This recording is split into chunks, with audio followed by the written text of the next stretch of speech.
మొదటి అధ్యాయము 10వ వచనము, అలాగనే 17వ వచనం కూడా, 2 వచనాలు ఆ వచనం ఈ వచనం కలిపి చదువుదాం. పొలము పాడైపోయాను, భూమి అంగలార్చున్నది, ధాన్యము నశించెను, కొత్త ద్రాక్షరసం లేకపోయాను, తైల వృక్షములు పాడైపోయాను, వాడిపోయాను. విత్తనము మట్టి మెడల క్రింద కుళ్ళిపోవచ్చున్నది, పైరు మాడిపోయిన ధాన్యపు కొట్లు వట్టివాయను. పైరు మాడిపోయింది, విత్తనము మట్టి మెడల కింద కుళ్ళిపోతుంది, కల్లపు కొట్లు నేలపడి ఉన్నవి. అంటే ఇక్కడ దేశ పరిస్థితిని యోవేలు ప్రవక్త వర్ణిస్తూ ఉన్నాడు. దేశంలో సిచ్యువేషన్ ఎలాగుందో, పరిస్థితులు ఎలాగుంటున్నాయో, రాగల దినాలు ఎలాగుంటాయో, వీళ్ళు దేవునికి వ్యతిరేకమైన ప్రజలుగా మారిపోయారు. యోవేలు ప్రవక్త ఏనాటి కాలంలో ఆయన పరిచయం చేశాడో గత వారంలో మనం విన్నాం. యోవేలు ప్రవక్త పెద్ద ప్రవక్త, చిన్న ప్రవక్త. అయినా చిన్న ప్రవక్తలో ఒక ప్రవక్త. ఈయన హోషేయ గ్రంథం తర్వాత పెట్టబడినప్పటికీ ప్రవక్తలందరికంటే, గ్రంథాలు రాసిన ప్రవక్తలందరికంటే ముందుగా ఈ ప్రవక్త ఉన్నాడు. ఏలియా ఎలీషాల కాలంలో ఈయన అద్భుతమైన పరిచర్య చేసినట్లుగా మనకి కొన్ని రోజులు మనకు కనిపిస్తున్నాయి.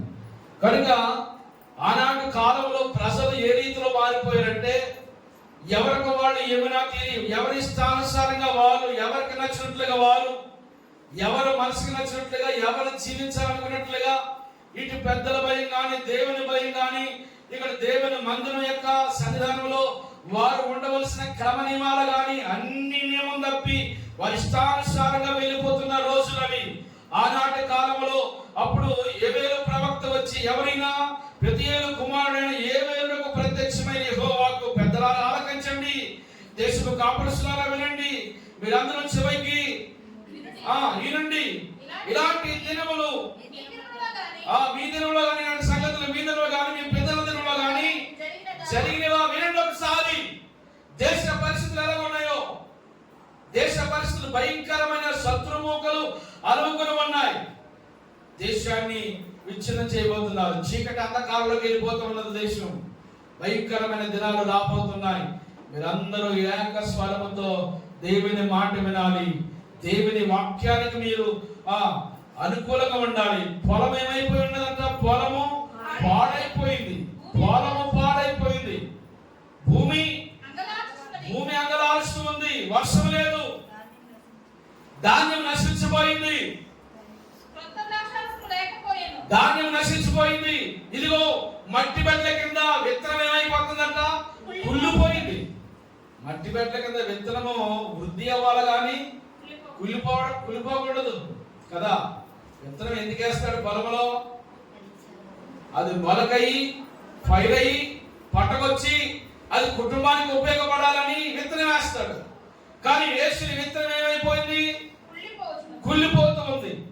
భూమిలో వేసాడు కానీ భూమిలో వేసాడు కానీ మట్టి బెడ్డలాగా ఉండిపోయి, భూమి సదును చేయబడలేదు, భూమి మెత్తన చేయబడలేదు, భూమి విత్తనానికి అనుకూలంగా లేదు. భూమి ఎప్పుడైతే విత్తనానికి అనుకూలంగా లేదో విత్తనం ఏమవ్వదు అంటే ఫలించదు. విత్తనం ఫలించదు. విత్తనం ఫలించాలంటే ఏం చేయాలి మరి? విత్తనం ఫలించాలంటే భూమి సదును చేయబడాలి, పదును చేయబడాలి, దున్నబడాలి, విత్తనానికి అనుకూలంగా ఉండాలి. విత్తనానికి అనుకూలంగా లేకపోతే విత్తనంలాగే ఉండిపోతే ఉపయోగం ఉండదు. పొలము పాడైపోయింది. భూమి పైరు అంతా చెడిపోతా ఉంది, వెండిపోతా ఉంది, ఉపయోగాలు మారిపోయిందంట. అంటే పచ్చదనం లేదు, దేశంలో సంతోషం లేదు, దేశంలో సమాధానం లేదు. ఇప్పుడు పొలము అంటే మన కుటుంబం అనుకుందాం. పొలం అంటే ఏంటది? మన కుటుంబం. రెండోదిగా పొలం అంటే మన హృదయం. రెండు సాదృశ్యంగా తీసుకుంటాం. పొలం అంటే మన కుటుంబము.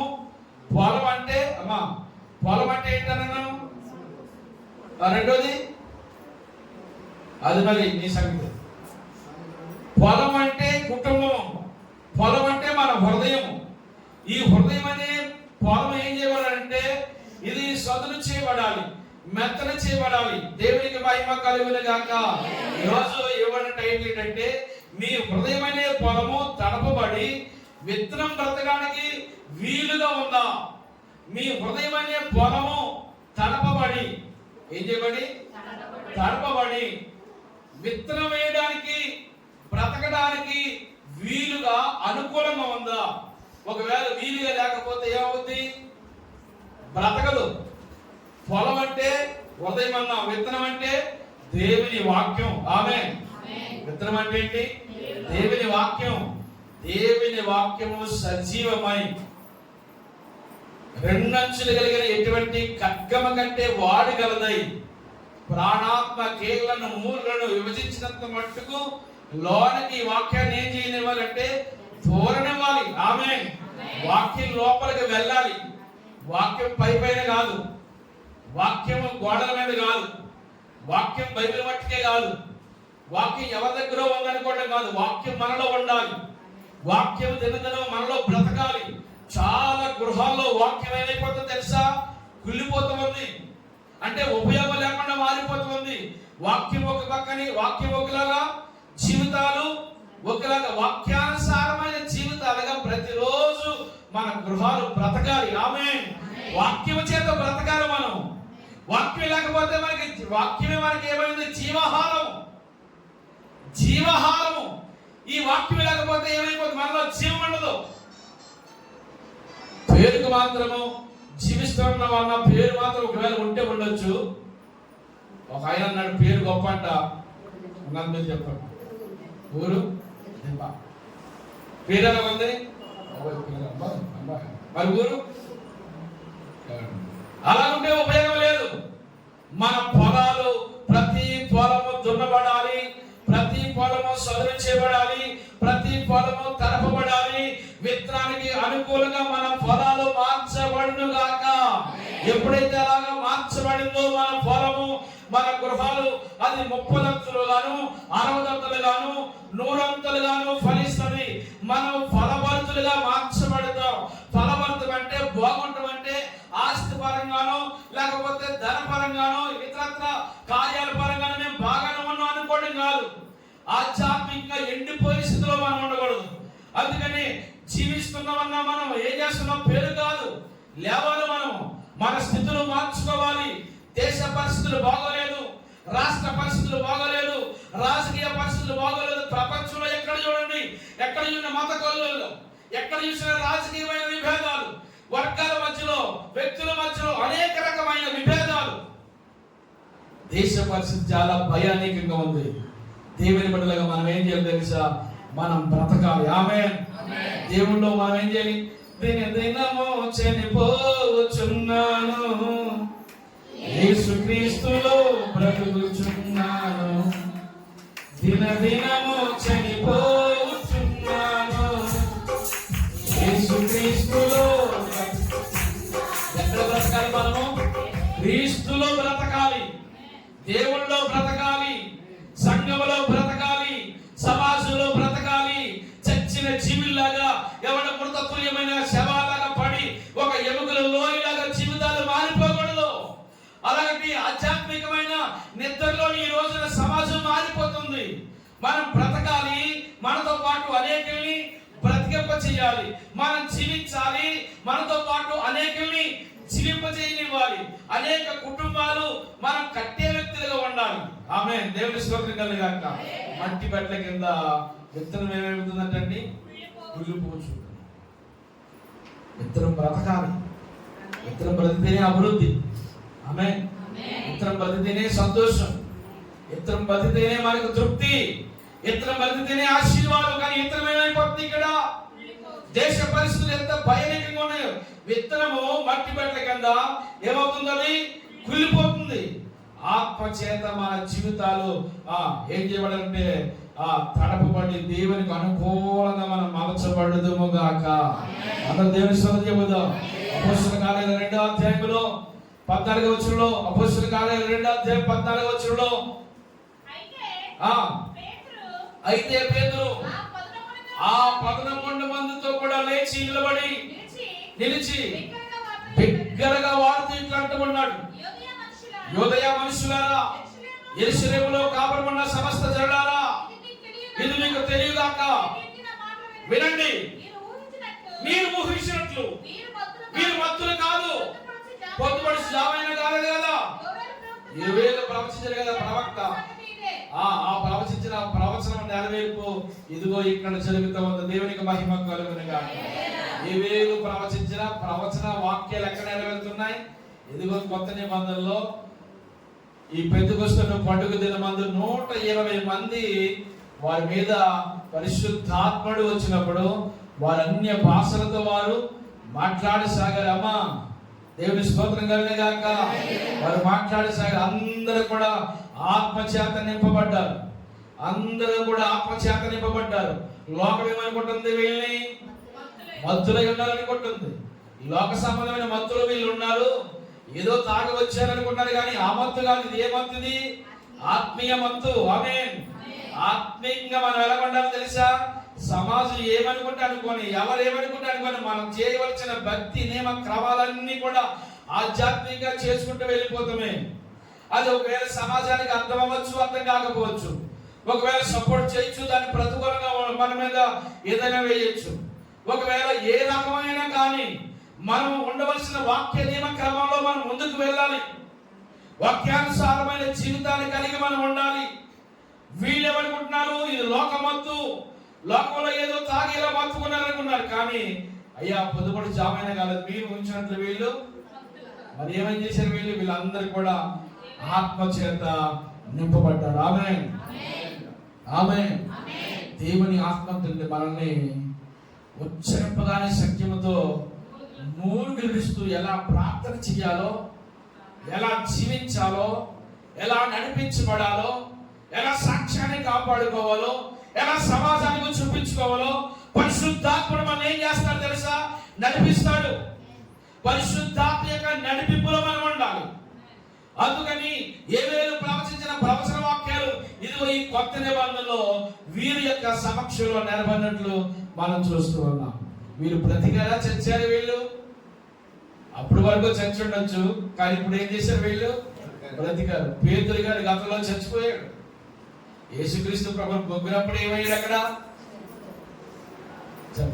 చెప్పాలి. యేసు ప్రభువుని బొగ్గినప్పుడు చచ్చిపోయాడు. యేసు ప్రభు నీకు తెలుసంటే ఏం బాబు యేసు ప్రభు గారు నీకు తెలుసు బాబు. యేసు ప్రభు కూడా అయినా ఆయన నాకే ఉంది. అసలు ఇది నువ్వు మాట్లాడుతుంది నాకేం అర్థం కావట్లేదు. యేసు ప్రభు ఎవరు? ఏమైనా ఆయన ఏంటో నాకు తెలియదు.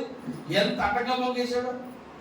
కుక్కరు కొడుకొస్తే అప్పుడు ఎవరు జ్ఞాపకం వచ్చాడు? యేసు ప్రభు అన్న మాట జ్ఞాపకం వచ్చాడు. యేసు ప్రభు అలా చూసాడట. ఈ ఎలుపులకి వెళ్ళిపోయి ఎక్కి కూడా ఏం చేస్తున్నాడు? ఏడుస్తున్నాడు. కానీ పరిశుద్ధాత్మ చేత ఎప్పుడైతే నింపబడ్డాడో, తను ఎప్పుడైతే పదును చేయబడ్డాడో ఇక ఎప్పుడు కూడా లోక వైపు కనలేదు. ఇక బ్రతికితే క్రీస్తు కొరకు, సావు అయితే మరీ లాభం అన్నట్లుగా ఇక దినదినమో ప్రభు కొరకు ఎప్పుడు వినండి ఎప్పుడు ప్రభు కొరకు మాటలు చెప్పవలసి వచ్చిన కన్నీరు కారుస్తా ఏడుస్తా చెప్పిపోనంటాడు. దేవుని స్తోత్రం కలగా. ఆ యేసు ప్రభుని నేను ఒకనాడు బొగ్గేశానయ్యా. ఆ ప్రభుని నమ్మేశాను. నా జీవితంలో ఎంతో ఎలా దగా చేశాను, మోసం చేశాను ప్రభుని. ఇదిగో నేను పరిశుద్ధాత్మ చేత నింపడిన తర్వాత నా బ్రతుకు మార్చుకున్నాను. నా బ్రతుకు బాగుపడింది. ఆయనే మనకి ప్రాణాధారము, ఆయనే మనకి రక్షణ మోక్షము, ఆయనే మనకి విమోచన. ఈ లోకం మనకి శాశ్వతం కాదు. ప్రియులారా, నా బిడ్డలారా, దేవుని మాట వినండి. మీ పాపాన్ని విడిచిపెట్టండి, మీ లోకాన్ని విడిచిపెట్టండి, విలాసవంతమైన స్థితిని విడిచిపెట్టండి. ప్రభు పాదాల దగ్గరికి రండి అని కొర్నేలు ఇంటి దగ్గర పేతురు గారు ప్రకటిస్తే అందరూ పేతురు మాట్లాడుతున్నాడు. పరిశుద్ధాత్మ చేత నింపబడ్డారు. దేవునికి మహిమ కలుగును గాక. పేతురు ఎప్పుడు మాట్లాడుతున్నా పరిశుద్ధాత్మపురుడై మాట్లాడుతున్నప్పుడు అందరూ అన్య భాషలతో మాట్లాడుతున్నవారు, పరిశుద్ధాత్మ చేత నింపబడుతున్నవారు.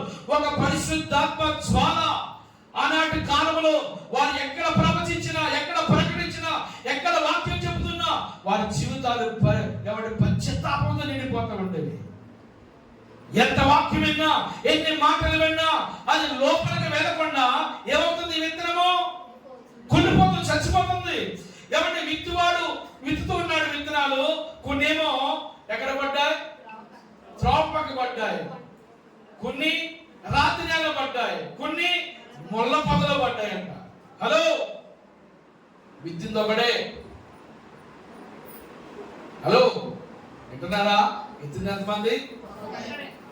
విత్తింది ఒకడే. కానీ కొన్ని త్రోవ పక్కన పడ్డాయి, కొన్ని రాతి నేల పడ్డాయి, కొన్ని ముళ్ళ పొదలో పడ్డాయి, మరికొన్ని మంచి నేల పడ్డాయి. ముళ్ళ త్రోవ పక్కన పడ్డాయి, పక్షులకి ఎత్తుకుపోయి. రాత్రి నేల పడ్డాయి, ఏం లేనందున వెంట తగలగానే మాడిపోయింది. ముళ్ళ పొదలో పడ్డాయి, ఆ ముళ్ళు కలిసి ఈ యొక్క విత్తనాన్ని ఎదగకుండా ఆపు చేసేసినాయి, అలసివేసేసినాయి. ఇప్పుడు మంచి నేల పడ్డదానికి ఏ విధమైన ఇంకా డోకా లేదు కనుక అది 30 గాను 60 గాను 100 గాను పని గట్టిగా చెప్పబడి దేవుని స్తోత్రం. హల్లెలూయా, హల్లెలూయా. ఇంకా చెప్పబడాలి. హల్లెలూయా. మన జీవితాన్ని ఎలా ఫలింపజేయాలని దేవుడు ఆయన 100 ఫలభరితులుగా మనం మార్చాలని, 100 ఆశీర్వాదాలు ఇవ్వాలని. ఆశీర్వాదం అనగానే అన్ని నా ఇంట్లో వచ్చి పడిపోవాలనుకోకండి. ఆశీర్వాదాలు అంటే అయ్యారు. ఆశీర్వాదాలు అంటే దేవునితో మనం కలిగి ఉన్న సహవాసం, సంబంధం. ఆమేన్. ఆశీర్వాదం అంటే కొంతమంది చూడండి, ఎక్కువగా వాక్యంతో గడపడం, వాక్యం గురించి మాట్లాడుకోవడం, సభల గురించి మాట్లాడుకోవడం, కూటాల గురించి మాట్లాడుకోవడం, పాటల గురించి మాట్లాడుకోవడం, ఇంకేం ఈ గొడవ జరిగిపోద్ది. ఒకరు అట్లా అంటే అనుకుంటారు కొంతమంది, అట్లా కంపెనీ కానించి దేశం. కానీ ఈ మత్తు వేరు. కొంతమందికి అది కావాలి, ఏదైనా ఒక చిన్న మాట దానికి ఇలా గోడ సభకి వెళ్ళిపోతారు. ఆ ఇంట్రెస్ట్ వేరు. కొంతమందికి ఎందుకు వచ్చిన ఆ చెత్త అని కూడా కొంతమందికి అర్థమైంది. ఆత్మీయులు ఎప్పుడు ఆత్మ సంబంధమైన విషయాల మీద దృష్టి ఉంచుతారు. ఆమేన్. ఎప్పుడు కూడా మన శరీర సంబంధాలుగా ఆలోచించగలుగుతారు, శరీర సంబంధమైన సహవాసాలు. అందుకనే ఎప్పుడు మీరు ఎక్కడ కూర్చున్నా నా ప్రియమైన సహోదరులారా, నేను చెప్పే మాట ఏంటంటే, ఇతరత్ర కార్యక్రమాలు, ఇతరత్ర విషయాలను, వాళ్ళ విషయాలు, వేరే విషయాలు ఇవన్నీ కాదు. ఏదో మాట, దేవుని మాట మాట్లాడుకోండి. అమ్మా ప్రార్థన చేసాం, ఎదుగో జీవితంలో ఎలా జరిగింది, వాళ్ళకి ఎలా జరిగింది, దేవుడు ఎలా చేశాడు, వాక్యంలో ఎలా ఉంది, ఈ విధమైన సంభాషణ మనకు ఉండాలి. స్తోత్రం కలుగును గాక. నీకు తెలిసింది ఈ వార్త. ఏ వార్త? ఆ ఎదులో జరిగిన వార్త. నాకు ముందు తెలుసుకుందంటుంది, ఇవిడికి ఎప్పుడు తెలిసిపోతారు, రాత్రి తెలిసిపోతారు. కొంతమందికి వచ్చేస్తాయి, మెసేజ్లు వచ్చేస్తాయి. కనుక మన దేని మీద ఉండాలి? మన ఇంట్రెస్ట్ అంతా ఆత్మ సంబంధమైన విషయాల మీద.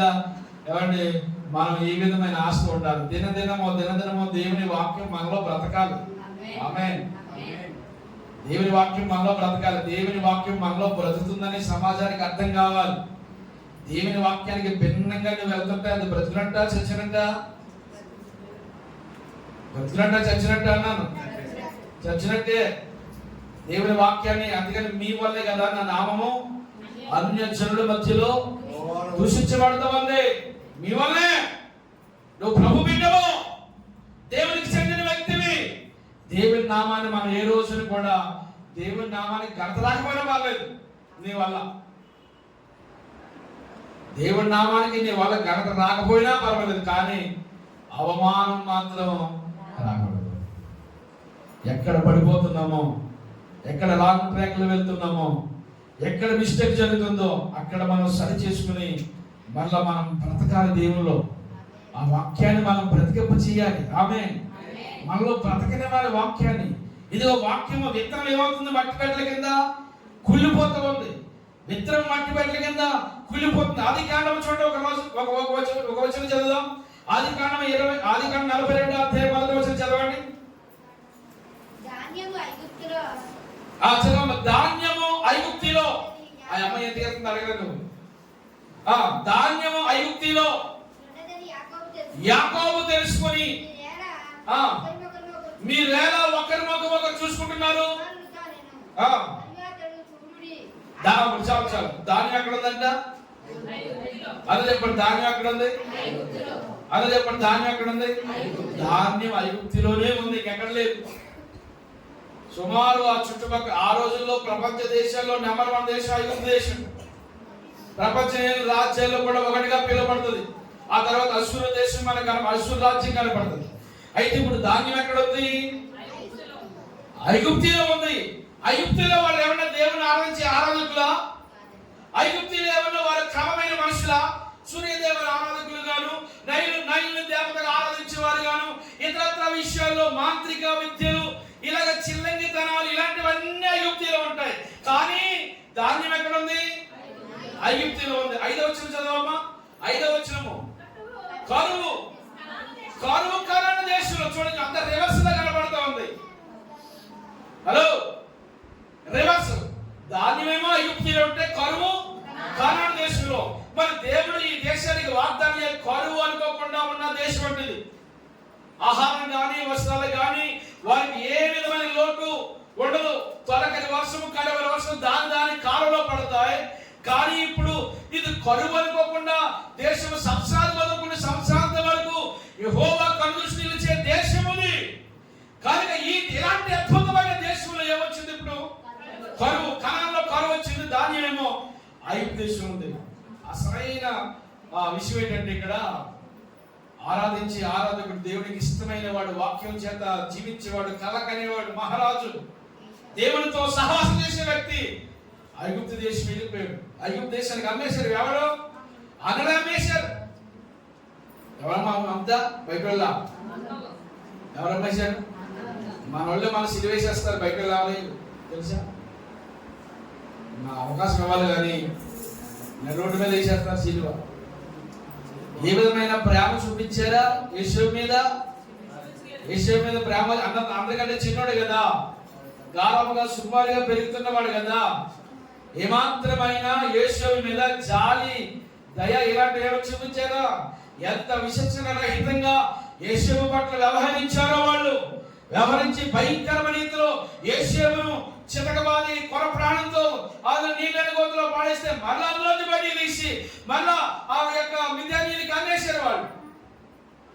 భయంకరమైన రీతిలో యేసేపు ఎవరిని పుటమేయబడి యేసేపు ఐగుప్తు దేశంలో కానీ ఎక్కడున్నా యేసేపు యెహోవా తోడు, దేవుని తోడు ఉంటనే ఉంటది. దేవుని స్తోత్రం కలిగాక.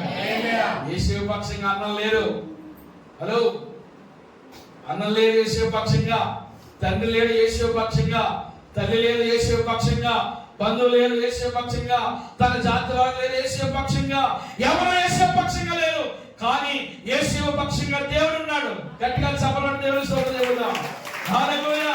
అప్పుడప్పుడు అనుకుంటాం, ఏమో నాకు ఎవరు లేరు, నా పక్షంగా ఎవరు లేరు అనుకుంటాం. నాకు ఎప్పుడు ఎక్కువగా జ్ఞాపకం వచ్చే మాట ఇదే, ఎవరుంటే ఎవరు లేకపోతే ఏంటి, నా దేవుడు నాతో ఉన్నాడు కదా. ఎవరు సహాయం చేస్తే చేయకపోతే ఏంటి, నా దేవుడు సహాయం చేశారు కదా. మనుషుల సహాయం గొప్పదా, దేవుని సహాయం గొప్పదా? ఒకరోజు అన్నలు అన్నాడు, అన్నలారా మీరు నాకు కీడు చేయని ఉద్దేశిస్తే నా దేవుడు దాన్ని మేలుగా మార్చాడు. దేవుడికి మహిమ కలుగును గాక. మనుషులు కీడు చేయని ఉద్దేశిస్తే దేవుడు ఏం చేస్తాడు? మేలు చేస్తాడు. మనుషులు కీడు చేస్తారా? చెప్పాలి. మనుషులు కీడు చేస్తారా? చేస్తారు. చేయనివ్వండి ఏమవుతుంది? దేవుడు దాన్ని ఏం చేస్తాడు? మేలు చేస్తాడు కదా. అందుకని ఏ వ్యక్తిని మనం తృణీకరించకూడదు. ఆమేన్. ఆ తెలియకల బుద్ధిహీనంగా ప్రవర్తిస్తున్నాడు అంతే. ఆ బుద్ధిహీనత ఏదో రోజు బయటకు వస్తుంది, అప్పుడు పశ్చాత్తాపడతాడు. మనం కంగారు పడకుండా నిలబడి చూస్తే దేవుడు మన పక్షంగా అద్భుతం చేస్తాడు. గెట్టేసిన వాళ్ళు, ఎవరిని కొట్టిన వారు, తిట్టిన వారు, అమ్మేసిన వారు, ఏమంటే ఒక విషయం తండ్రి దగ్గరికి వెళ్ళి ఏమని చెప్పారు వీళ్ళు? యేసేపు చనిపోయాడు, ఏ క్రూరమృగమో తినేసి ఉంటది, నాయన ఇదిగో ఇది నీ కొడుకు ఏమో చూడు వస్త్రాలంటే, ఇంకా ఆ వస్త్రాలు చూసి ఈ యేసేపు బదులుగా ఒక మేకపోతని చెప్పేసి ఆ రక్తంలో ముంచేసి, ఎంత స్టోరీ, ఎంత లేనిపోయిన కథలు వెళ్తారండి ఒక్కొక్క రైట్. కానీ నిజంగా జరగదు, జరగకపోయినా కానీ జరిగి చెప్పేస్తారు. అలా చెప్పేశారు. ఎంత అలా బోర్న ముసలి తండ్రి నడుస్తుంది. ఒకరి కాకపోతే ఒకరిని అయ్యో వృద్ధాపులు నా తండ్రి చచ్చిపోతాడేమని ఒకరి కాకపోతే ఒకరికి నిజం చెప్పాడా?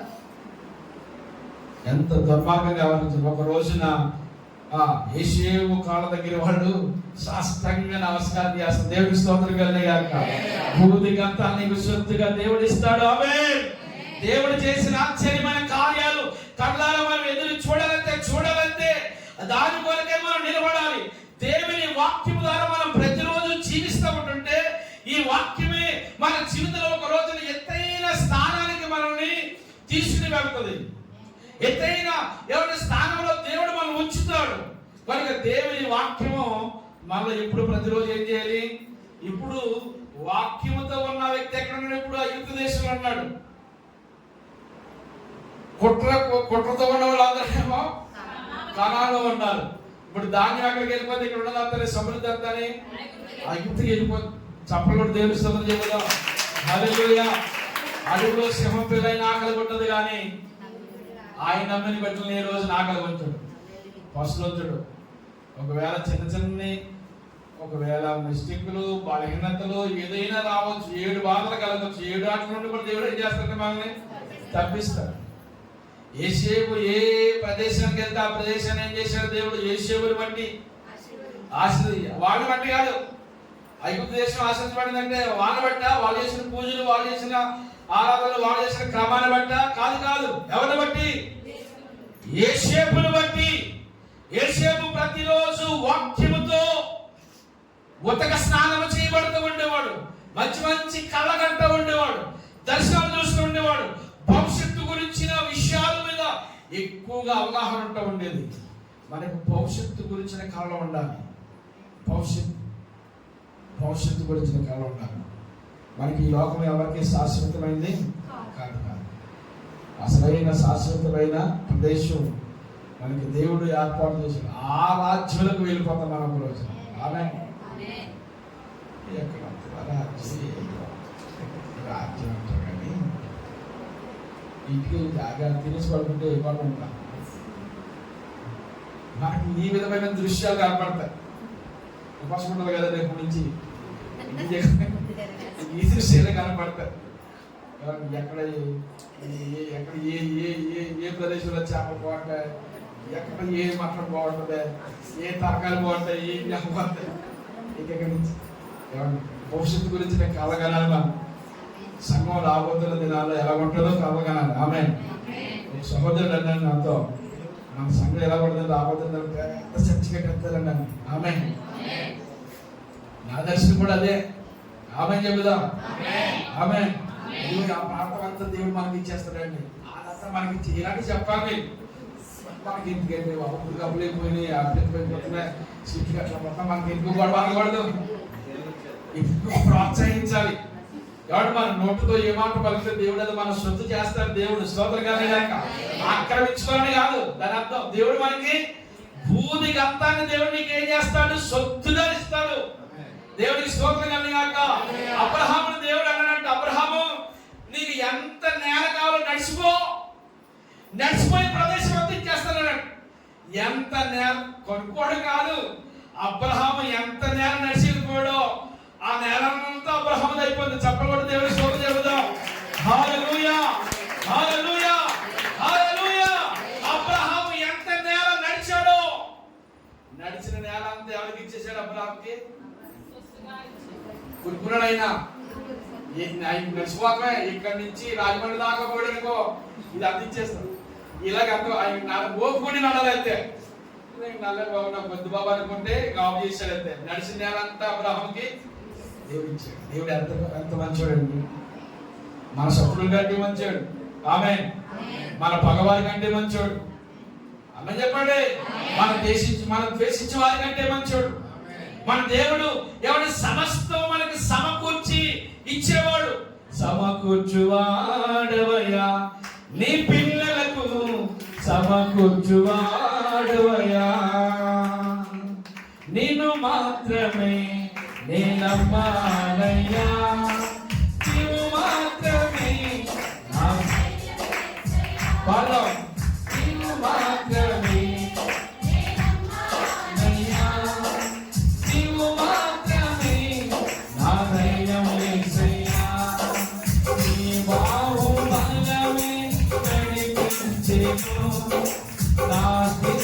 అన్నిటిని సరిచేయును సమకూర్చువాడవయ్యా నీ పిల్లలకు సమకూర్చువాడవయ్యా సమకూర్చువాడవయ్యా నీ పిల్లలకు సమకూర్చువాడవయ్యా దేవునికి మహిమ కలుగును గాక.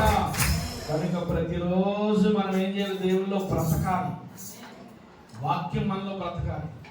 మనం ఎవరితో ప్రారంభించాలి? దినాన్ని వాక్యంతో ప్రారంభించాలి. ఆమేన్. ప్రతిరోజు వాక్యాన్ని చదువుకోవాలి. రోజుకు ఒక వాగ్దానం చేసుకుని ఈ వాగ్దానం నాకు వెలుగు వచ్చిందని వెళ్ళిపోవడం కాదు. వాగ్దానం రోజుకు ఒక వాగ్దానం అన్ని మంచిగా ఉంటాయా? క్యాండిల్ అన్ని వాగ్దానాలు ఉన్నాయి కదా. ఆ వాగ్దానాలన్నీ ఏది? నువ్వు వెళ్ళే దారిలో నీవు శాపానికి వచ్చిన కాక ఉండదు, అందులో ఉంటుందా? నువ్వు వెళ్తున్నా ఇంక ఏ శాపం వచ్చినా అందులో అన్ని కూడా ఏముంటాయి? ఆశీర్వాదం వచ్చాడు. ఆ వచ్చినట్టు నీకు బలి వచ్చింది, బలి వచ్చింది. అది కాదు బ్రతకడం అంటే. ప్రతిరోజు వాక్యంతో ఏం చేయాలి? మనము సహవాసం చేయాలి, ప్రార్థనలో గడపాలి, వ్యక్తిగతంగా మనం దేవుల్లో బ్రతకాలి. ఇంటి బెడ్ల కింద ఏమైపోతుంది? వాక్యము కుళ్ళిపోతా ఉంది, విత్తనం కుళ్ళిపోతా ఉంది. విత్తనం బ్రతకాలి, మొలకలు రావాలి, మొలాలి. మొలిసిన మొక్క ఎదగాలి, ఎదిగిన మొక్క ఫలించాలి, ఫలించిన మొక్క ఈ ఫలాలు అనేకులకు విభాగించబడాలి. దేవునికి స్తోత్రం కలుగుగాక. మీ యొక్క ఆశీర్వాదము ఇది సమస్త జనులకు ఏం చేయాలి? ఇది తెలియనివ్వాలి. మన అభివృద్ధి, మన ఆత్మీయ జీవితం సమాజానికి చూపించాలి. చెప్పుకోవడం కాదు, ఆత్మీయ జీవితాన్ని మన సమాజానికి చూపించాలి. అరే బాబు, రోజులు బాగాలేదు, పరిస్థితులు బాగాలేదు, మారండి, దేవుళ్ళు ఉండండి, దేవుడి దగ్గరికి రండి అని మనం ఏం చేయాలి? సమాజాన్ని తీసుకురావాలి. అలా తీసుకురావాలి, అలా చెప్పాలంటే మనలో ఆ యొక్క సామర్థ్యం మనం సంపాదించుకోవాలి. మంచి సాక్ష్యాన్ని మనము సమకూర్చుకుని దేవుని సన్నిధిలో నడిపించబడదాం. అట్టి కృప ప్రభు మనందరికీ అనుగ్రహించును గాక. అందరూ మోకరించండి, అందరూ మోకరించండి, అందరూ మోకరించండి, అందరూ మోకరించండి.